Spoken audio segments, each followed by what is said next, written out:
Bien que l'éveil spirituel puisse être douloureux et difficile, pour beaucoup de gens, il est aussi une expérience transformatrice et enrichissante. Se sentir perdu, confus, seul, anxieux, pendant un éveil spirituel est tout à fait normal. Il y a certaines étapes dans le parcours d'éveil spirituel, chacune avec son propre ensemble d'expériences, de défis et de dons. Comprendre ces étapes peut vous aider à mieux naviguer sur votre propre chemin spirituel et vous offrir des leçons de vie inestimables en cours de route. Pour beaucoup, la première étape vers l'éveil passe par le chaos. La vie lance un événement inattendu, ébranlant votre monde à sa base. Peut-être que votre relation s'effondre ou que vous faites face à un accident ou une maladie qui change votre vie. Ces événements servent de gifle de l'univers, vous retirant le tapis sous le pied.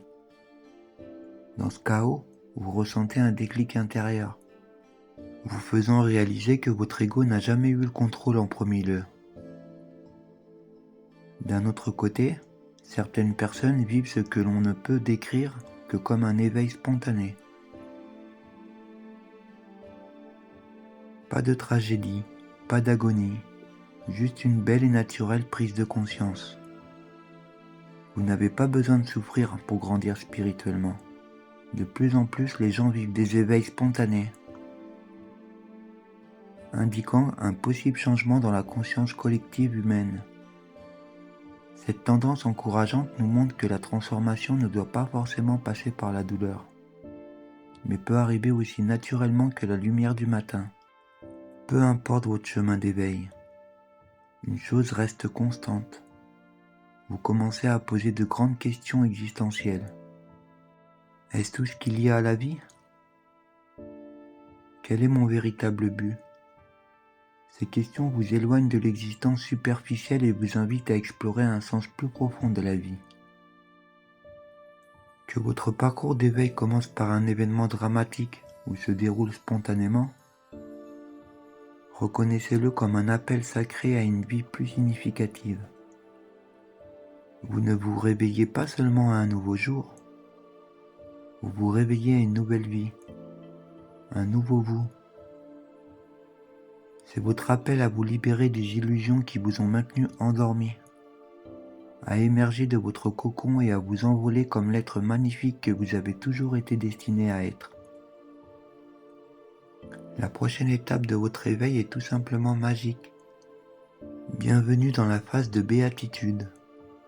Imaginez cela comme l'heure dorée de la journée de votre âme, où tout est baigné d'une lumière chaude et radieuse.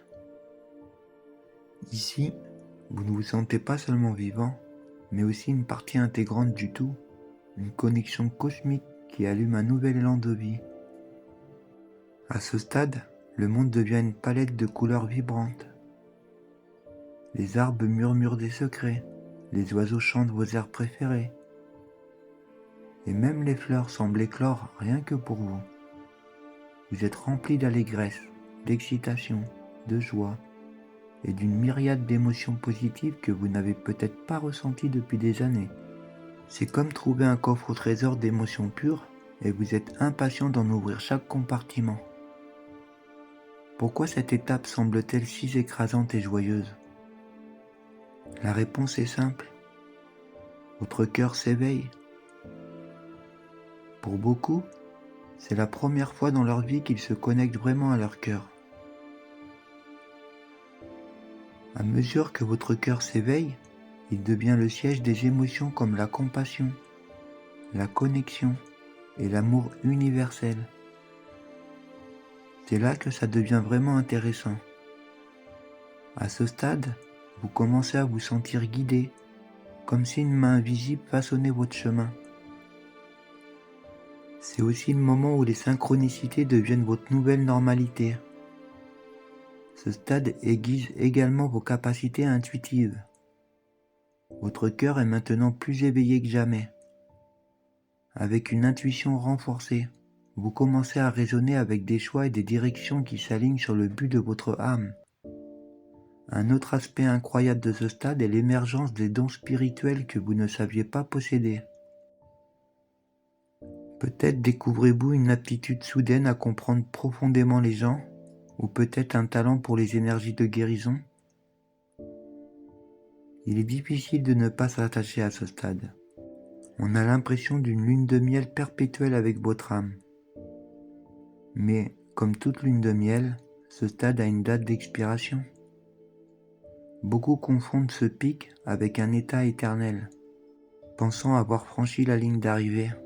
Mais en réalité, c'est un seul beau chapitre dans un voyage aux multiples facettes. Ne résistez pas à la montée et au flux de ce voyage. Votre prochaine étape pourrait être la nuit noire de l'âme. À ce stade, vous pourriez vous retrouver dans ce que j'appelle le vide. Le vide n'est pas le néant, mais un espace où vous êtes entre l'ancien vous et le nouveau vous. Vous pourriez ressentir un manque de direction, mais ce n'est pas grave. Vous pourriez traverser une grave crise spirituelle, une période turbulente caractérisée par une perte de sens, l'incertitude, le désespoir et un doute profond sur sa place dans l'univers. Ce n'est pas simplement une mauvaise journée ou une période difficile, c'est un bouleversement émotionnel et spirituel profond qui ressemble à un démantèlement de soi. Mais sachez que c'est une phase de recalibrage. Votre âme intègre tout ce que vous avez appris. Elle prépare le terrain pour que vous émergiez en tant que nouvel être. Pendant cette phase, vous pourriez être porté à une profonde réflexion, à tenir un journal, ou même à des activités simples comme marcher dans la nature, en absorbant ses pouvoirs de guérison. C'est le moment de l'amour de soi, un temps pour laisser les changements s'enraciner. Souviens-toi, ce vide est aussi la phase où tu peux découvrir des talents latents, des dons et des passions qui ont peut-être été enfouis sous ton ancien ego et tes circonstances de vie. Tu commences à entendre l'appel de ton cœur plus clairement. Laisse-moi te dire, écouter cet appel te montrera ton chemin comme rien d'autre. Il peut te guider vers ton vrai potentiel, un potentiel que tu ne savais probablement pas exister en toi. Une fois que tu es prêt, une fois que ton âme sait que tu es assez reposé, tu commenceras à émerger du vide. Tu seras magnifique. Tes croyances, ton état d'esprit et même ta réalité physique peuvent avoir changé. Si tu regardes ceci et que tu es au milieu d'une nuit noire ou que tu entres juste dans le vide, je veux que tu saches ceci. Tu n'es pas seul. Le voyage peut sembler long et tu pourrais être impatient d'atteindre la fin. Fais confiance au processus. Ne te précipite pas à travers les étapes. Chacune a sa leçon et chaque leçon est une marche vers le niveau suivant de ton évolution spirituelle. Ton âme est sage. Elle sait ce que tu peux supporter et quelles leçons tu dois apprendre. D'accord? Respirons. Si tu as traversé la nuit noire et le vide, laisse-moi te dire quelque chose. Tu es plus fort que tu ne l'as jamais imaginé. Tu as traversé les tranchées de ton âme et trouvé ton chemin vers ce que j'aime appeler l'ancrage. C'est comme sentir enfin la terre sous tes pieds après avoir été ballotté par des vents de ton tumulte intérieur.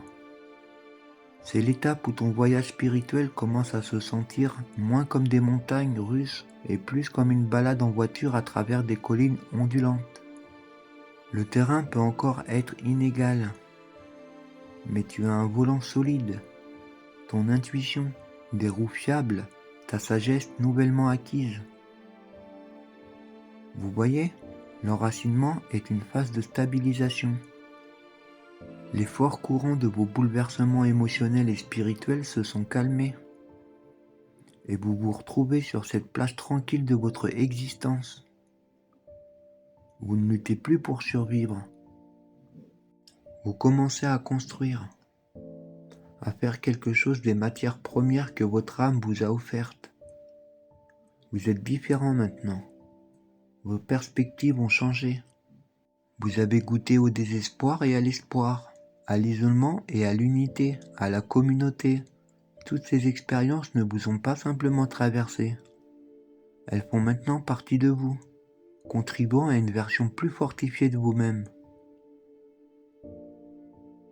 Et elle est plus forte et plus belle d'avoir été brisée.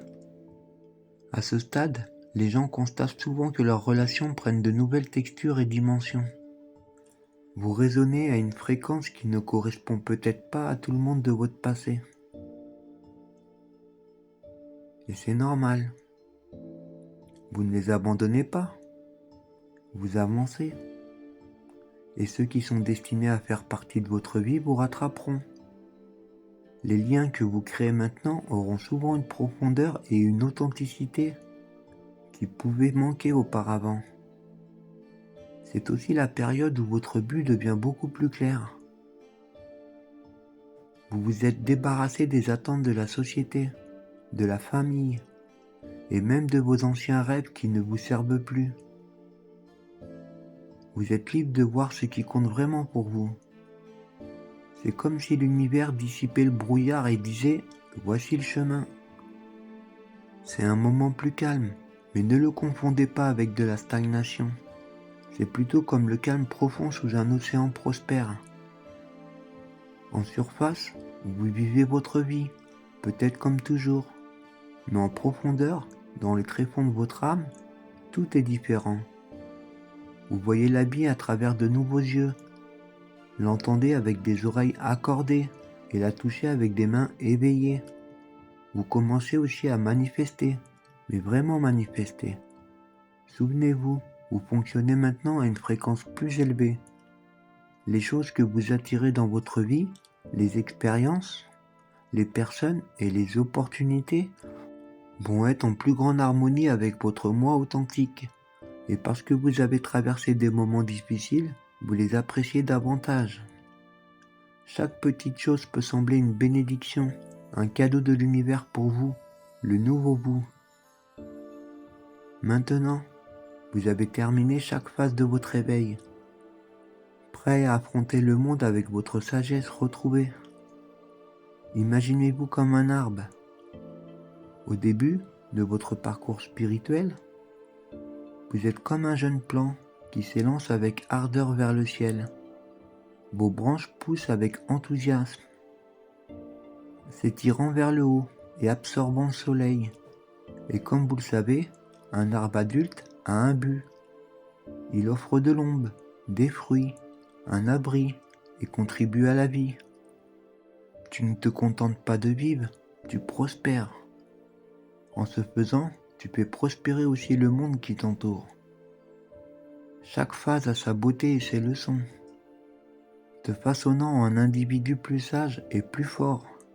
Et au fur et à mesure que vous les traversez, souvenez-vous simplement que comme un arbre, vous ne grandissez pas seulement vers le haut, mais vous vous enracinez vers le bas.